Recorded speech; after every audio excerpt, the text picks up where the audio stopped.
May level yan sir ha. Ayan o. Lumawin mo. Ayan, meron kaming kulan pa. Huwag lang yung nasa loob level. Kasi pagka wala kang kulan, pinilit mong tumakbo lalo kung malayo ng biyahe mo, sigurado yan. Nag-overheat ka. Ang bibigay radiator. Bakit? Wala siyang tinitip-tip na kulan para ipump dun sa engine. Anong purpose ng kulan? Siya nag-stabilize ng heat temperature ng engine mo para maibsan yung sobrang init ng makina. Okay? Pag naubusan ka nito, magkakaroon ng target center. Ayan yung radiator. Ayan.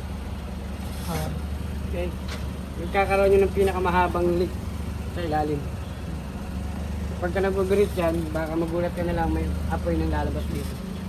Kaya yung mga nag-aapoy. Okay? Kasi nandyan yung langis, nandyan yung gas.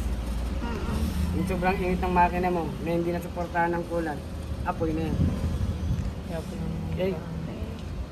Una yan ha, kulan. Pero pag Pero bumili ito ng kulang. sasakyan, may ganyan Ang naman. tubig. No? Pangalawa, tubig sa windshield or wiper. Yung tubig na nalabas. Para meron kang panlinis. Oo. Okay? Hanggang dito yung level ng tubig. Hindi pwedeng overflow kasi may mga wire dyan. No? Ayan yung motor. Kapag nasabugan niya ng tubig, pwedeng mag-pipe yan. Okay? Kaya nga may takip yan eh. Kailangan din may takip yan dyan sa ilalim. Hindi pwedeng walang takip yan. Kailangan Kasi pagka, halimbawa, napadaan ka sa sobrang lalim ng tubig sa kalsada, kapag natalsikan niya ng tubig, magkakaroon niya ng ano dyan, delikado. Baka mapoy ka na lang bigla. Okay. Pangalawa yun sila, wiper sa, tubig sa wiper. Sa windshield mo. At pangatlo, pangkarwas mo. Siyempre, gwapo ka. Sakyan mo, ang dumi. Hindi tanggal yung pogi-pogi mo, diba? E paano sasakay yung chick mo? Chicks pala isasakay, no? Liwanag. Hindi, umiyak ka. Tapos na tayo sa water, blow. Battery, light, oil, water. Punta tayo sa bagets. Brake, mamaya, mapapakapa ko sa iyo yung brake.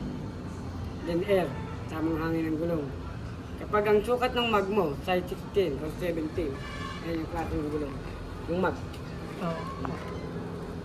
Pag ganyan ang sukat ng mag mo, ang standard ng PSI niyan is 32. Kailangan pantay lahat ng gulong.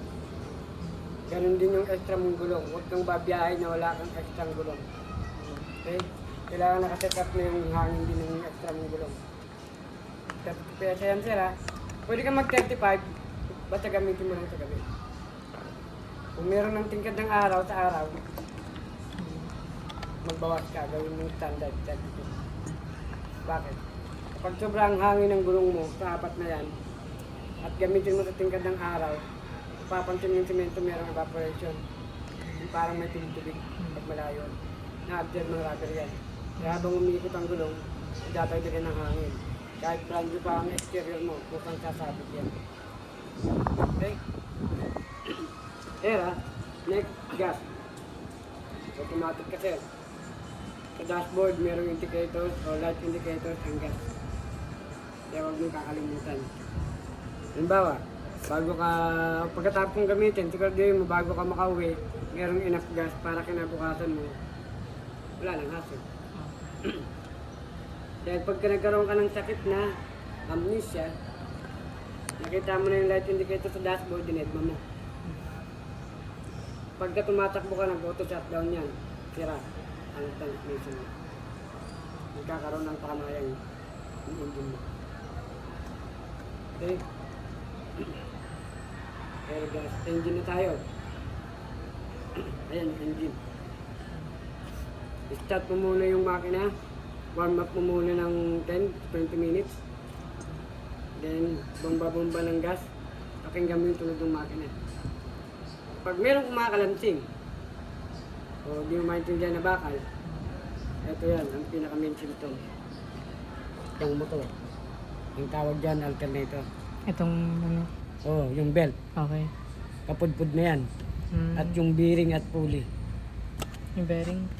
Bearing. May bearing yan, yun. sir. Ito, may bearing din yan. Okay. Yung gumagawang ganun. Yun, may bearing din yan. Pulley. Ang tawag yan, pulley. Okay? Kapag lahat yan papudpud na, masakit na tenga yan, sir. Okay? Ngayon, yung leak mo sa langis, maririnig mo din sa engine. Paano paraan? Tipo. Alam mo yung sumisit-sit. Nakakala mo nasa malayo, pero ito pala yung sumisit-sit. May leak ang gas, may leak ang langis. Kapag malala na yan, iilaw sa dashboard mo sir yung bulb. Iilaw yung connector. Okay? Then, tools. Kailangan kumpleto ang tools mo. Yung cross range, pangkalas ng tornilyo ng gulong, early warning device. Alam mo yung early warning device, yung triangle? Pula at kaya yun. Ay, yun ba yung ano? Early warning device, kailangan yun. Para Tools mo yan eh. yung may nag-ano na, may Ginagamit ilaw. ang early warning device kapag nagkataon na nasabugan ka ng gulong or tumirik ka. Ganito ang tamang lagayan ng early warning device. Kapag two-way road or talubungan, kahit multiple lane yan, kahit 2 lane or 3 lane in one direction, tapos may katalubong pa, ang tamang lagyanan ng early warning device, 4 meter away, mahula yellow. Kung papunta ka doon, pantay mo sa side mirror. Okay? Pantay ng side mirror yan. Diba, punta ka ron. Diba, nasa gilid ka. So, nandito yung yellow. Yung side mirror niya nandun sa harap.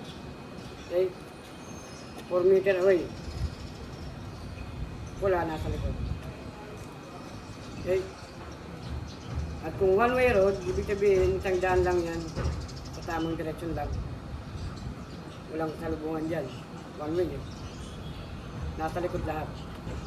Mauuna yung yellow. 2 meter away from red. Then from red, 4 meter away dun sa likod ng compartment. Okay? Laging mauna yung yellow. Bakit? Ang yellow referring to warning. Ibig sabihin, warning to stop. Hindi pwedeng stop to warning. Baliktad eh. Okay? Wanag? Then pinakawalan sa blue baguettes, letter S. Tayong driver. Nasa Republic Act yan, 4136 na kailangan physical fit at mental fit. Huwag mo pilit mag-drive kapag masakit ang batok mo, may migraine ka, okay? Medyo malabo yung paningin mo, dahil gutom ka. Anything na meron kang unusual na pakiramdam, huwag mo pilit mag-drive. Maganda mag-commit mo. Dahil takaw sila sa ngayon. Okay? At mental fit. Lalaki tayo, medyo may ng ulo. Kung nagpupultang ka ng gas, magpultang ka rin ng pasensya mo. Para kung mapikon ka, malaki pa yung reserva mo. Tama ba? Yan lang yan.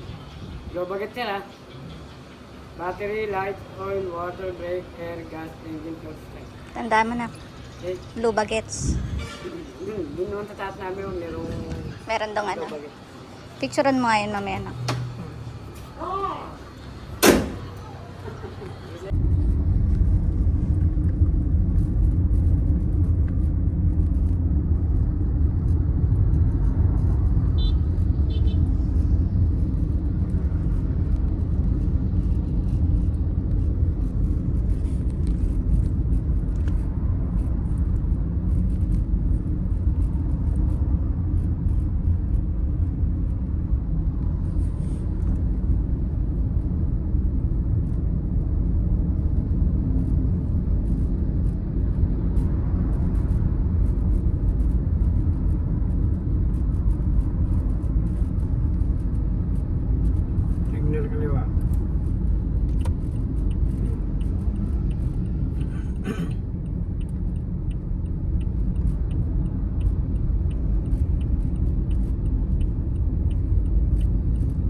lang tayo, sir.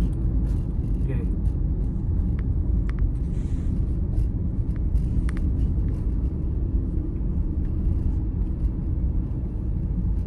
Okay.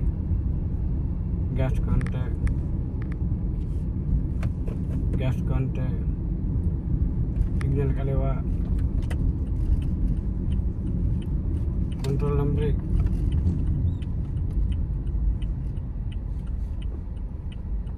Okay, gas. Gas. Up. Okay, gas. Okay, gas. Okay, gas. Sige lang.